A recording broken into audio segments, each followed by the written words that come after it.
Guys, here's the thing. I promised to respond to Insta Verde, who called me a kid, right? He called me a kid because I brought this up here.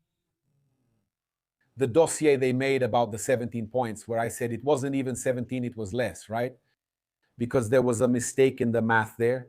And then I brought up the games people say had controversies in Flamengo's wins. There are controversial Palmeiras games too, right? And are there games with controversies involving Flamengo, Insta Verde? Yes, there are games with controversies involving Flamengo. I think the most controversial game Flamengo had was in the Copa do Brasil, like you mentioned, and Flamengo ended up being eliminated, okay?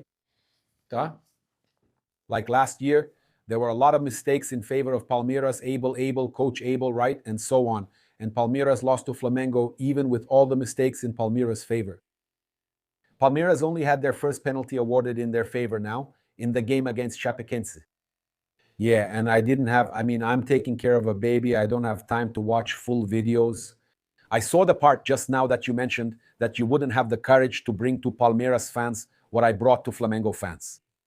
Talking about the Chapecoense game, that Chapecoense could even win the match. Because if the goal had counted and then there was that penalty, it's not even guaranteed there would have been a penalty afterwards. I'm not crazy. I just gave an example, but you guys can't accept examples. If the penalty still happens afterwards and they're not under the pressure of losing the game, it's not that Bolassi feels pressure. He's already played in Europe. It's nothing like that. The point is the pressure you feel when you're losing the game and trying to tie it in the last minute. There's much more pressure. If they had tied earlier, there'd be less pressure and they could win with that penalty. It's that simple.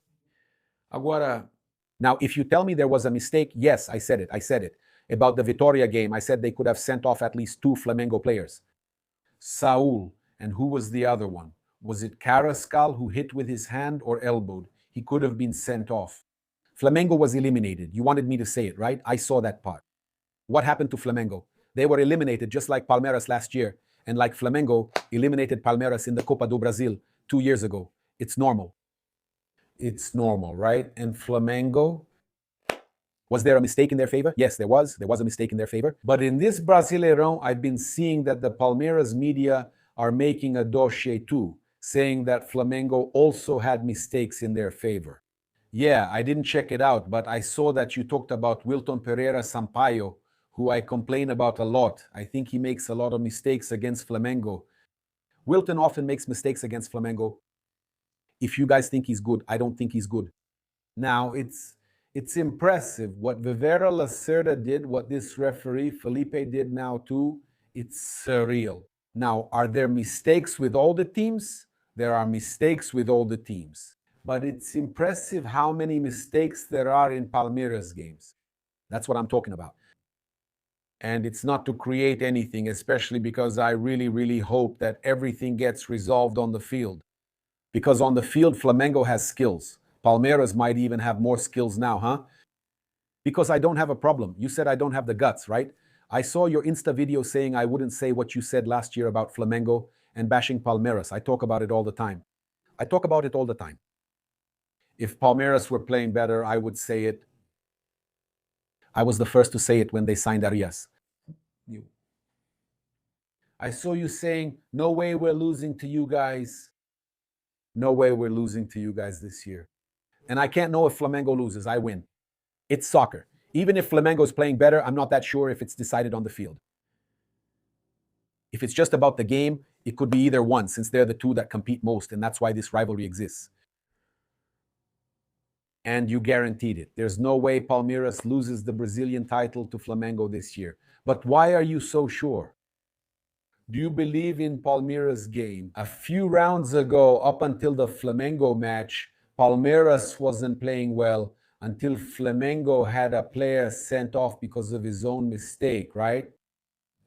There, yes, I think Carrascal asked for trouble.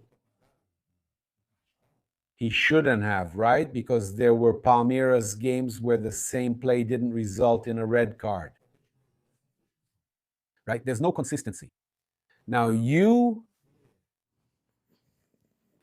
man, that's crazy. Crazy. Yeah, now you say what you want and I say what I want too. Honestly, I think that If it's decided on the field right now, Flamengo has the advantage. Playing the kind of soccer Flamengo was playing with Arrascaeta, right? With Arrascaeta. When you have Arrascaeta, Flamengo has the advantage. Also, with Paquetá playing well, Arrascaeta and the Flamengo team working together, Flamengo has the advantage. If Arias starts playing well, if Abel knows how to position Arias better and Arias starts playing well, they sign Danilo, and Danilo keeps playing the way he is, Palmeiras could get ahead of Flamengo. And then they could be champions, yes. What's the problem? I've said it over and over here that Flamengo and Palmeiras were going to win 4 or 5 titles in the next 2, 3, 4 years. 5 important titles. Or if we look at 10 years, each one will win 4 Brazilian championships. Each one will win 3 Libertadores. I've said this here so many times. I believe both clubs have great potential. Now, wanting to control, I never tried to control your content, man. And you guys even cut out a lot of parts where I explained, like, look, maybe you're exaggerating about this game. Maybe it wasn't, you said talking about 6 points was enough for Flamengo to lead. Yeah, it could be then. All right? I'm not a kid, okay? I'm not a kid. Your attitude towards me bringing friendship into it, saying that the friendship is over, right? It's over. It's over. Not me, it's over. For example, I don't have it anymore. I don't have the slightest trust to talk to you about anything else. You screenshotted our private message conversation. I'm not responsible if you're restricted on Insta or reported. I have nothing to do with it. You took a screenshot where I was talking to you kindly. You took a screenshot and you made reels showing the screenshot. That's not something a man does, man. That's kid stuff. Taking screenshots of others and showing them off is kid stuff. Why do you think I'm running a campaign, Paparazzo and his crew running a campaign to create pressure? That doesn't even exist. Man, you guys created one. You created it. Did you see it, Fernando? You created a narrative that I took part in the No Grito No video. They took that part again now and put it as if I had taken part in the Grito No video. I didn't take part. They took a video of me talking about Layla. They put it into that Grito No video where all the influencers spoke because I didn't agree to take part in that video. I didn't agree to take part in that video. Find me in that video speaking in Grito No. See if I'm there. I didn't want to. Honestly, for me, the friendship is really over. I don't trust you anymore, for example, to send you things like I used to. Videos, photos of my son who just turned 6 months old the day before yesterday and today. I was there when you wanted to go live and argue with me and you said I wouldn't respond to the video. That I was refuted. Here it is. Is it answered now? At least the part that I remembered here that I managed to see, I answered. I didn't respond because I'm caring for my 6-month-old son now. Thank God. And I'm very happy about that. Hey guys, greetings red and black fans. This is Flamengo. Welcome to the Paparazzo Rubro Negro channel. If you're new here, I invite you to follow, like, and share on all platforms. If you're on YouTube, I invite you to subscribe down below, turn on notifications by clicking the bell, and leave a cool like on the video. We're here thanks to Haroldo's Caravan. You can secure your spot at Flamengo games with Haroldo's Caravan. There's still time before the World Cup's next phase, right? You can start planning. Report. They organize all kinds of trips. They did the Champions League. They're amazing. They won't leave you outside, right? They're a serious company, right? We always make sure to work with a serious company. Man, they've been highly praised. Just like Mais Cabello, right? They offer weight loss treatments, the Mais Slim program, and they also take care of your hair and your scalp. There are Mais Cabello locations all over Brazil. There's also the ExoMais program, which takes care of your scalp. It's really, really important for you to get to know ExoMais because it's pure technology. The Mais Cabello treatment is amazing. I also want to remind you, are you going to travel? Are you going to be at the World Cup? So you can take advantage and get your travel insurance from Assiste 365 right now. Assiste 365 is amazing, okay? You won't have to pay out of pocket if you have any problem or emergency. If you need to go to the hospital, whether it's in Mexico, the United States, or Canada, even during the World Cup, knock on wood, you won't need to worry. But if there's an emergency, you won't have to pay out of pocket. All right? I'll also leave it here in the pinned comment and in the pinned chat, when it's a premiere. But I think this one won't be a premiere. So I'll leave it in the pinned comment as well. And in the description, I'll link to the Telegram tips channel. Let's go. There are a few things for us to talk about here. Flamengo is scouting the market, looking for scout players. Some names are leaking. And it's exactly these names that I tried to investigate. I sent messages. The sources said that the sources I have connected to the board tried to find out. They said they're not responding. Why? They're not responding. It's because it makes sense. It's because Flamengo is really keeping an eye on these players, right? And if this is happening, it's because Flamengo is really keeping an eye on these players. The first name we have to bring up here, that Flamengo would be monitoring the situation, it's the midfielder Alan Lescano, okay? It's not the Lescano from Fluminense, okay? It's another Lescano, a standout from Argentinos Juniors. Flamengo sees him as an option to strengthen the creative midfield, okay? The Flamengo board saw the Argentine as a player with characteristics that can add to the squad and help with rotation alongside Arrascaeta throughout the season. Especially given the intense competition schedule, there's still no offer. But the name Lescano, let me say it again, it's not the Lescano who was at Fluminense. It's being analyzed by the football department, which keeps a constant watch on the South American market. They're looking for opportunities. It's scouting, okay? He's a player considered to have an interesting market value, a young player, 23 years old, all right? He's considered one of the most promising players of Argentinos Juniors, and he's been attracting attention for his performance, vision on the field, and creative ability.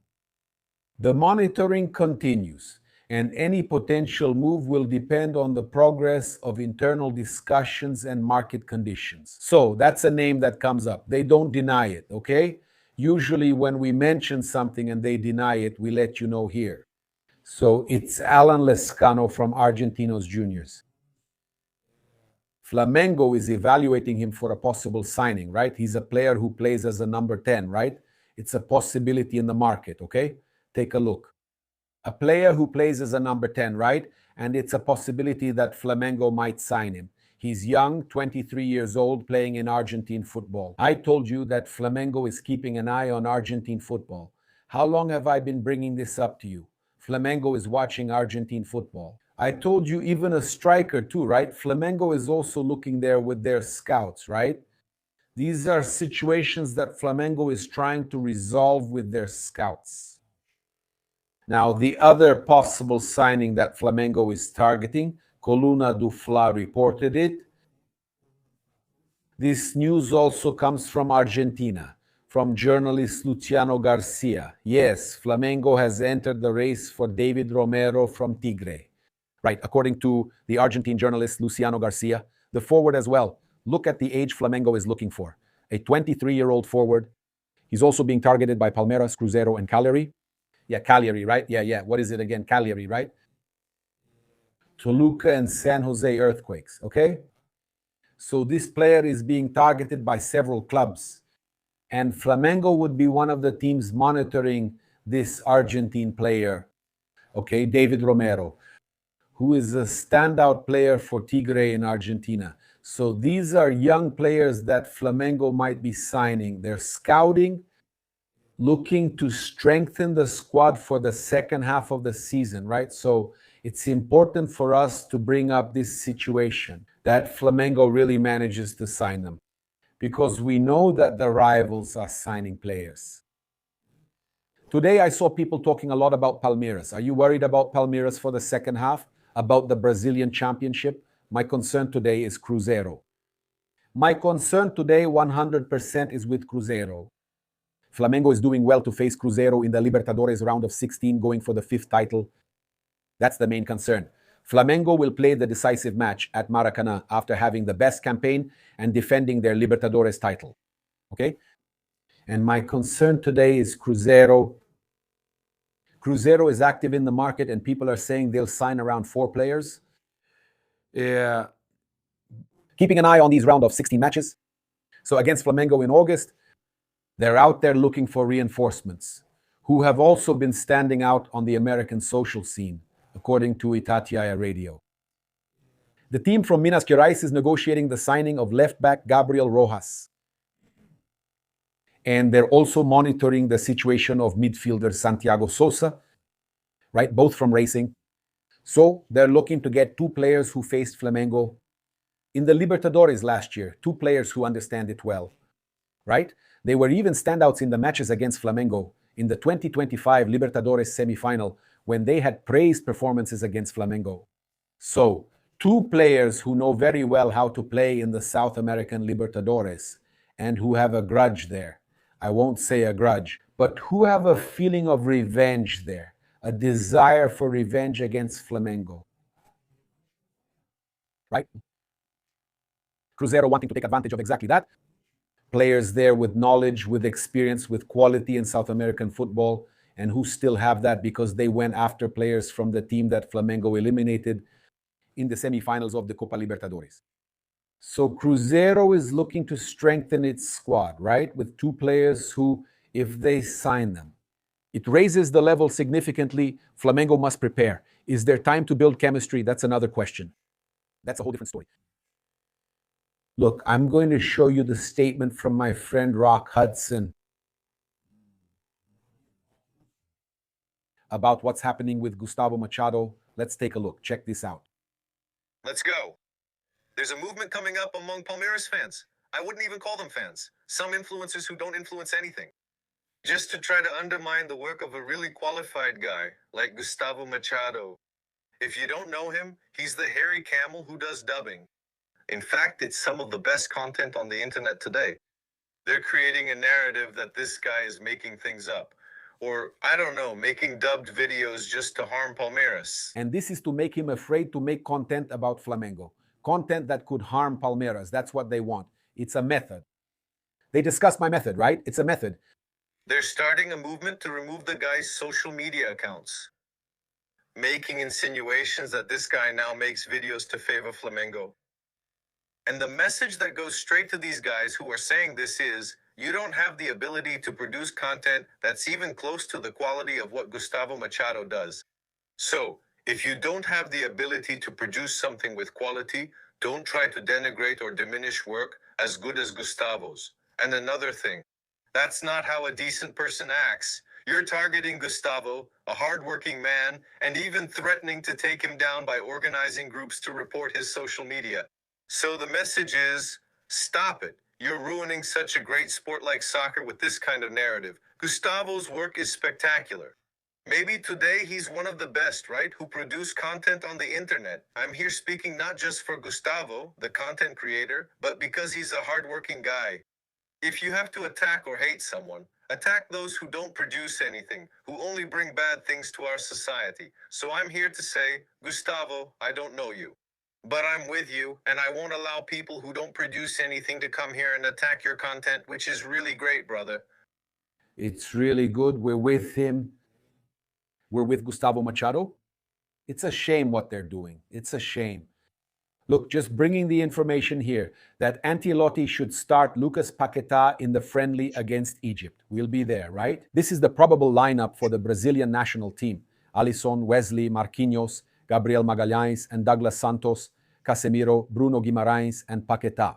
Rafinha, Vini Jr., and Igor Thiago. Man, Igor Thiago is there, right? That's a big surprise. Honestly, I say this very sincerely. Even though I really asked a lot for Pedro to be called up, I'm honestly impressed with Igor Thiago, okay?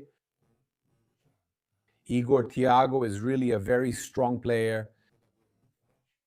He also has everything it takes to stand out in the World Cup. That's it. Please follow, like, and share on all platforms. On YouTube, subscribe, turn on notifications, and like the video. Red and black greetings. This is Flamengo. Thanks.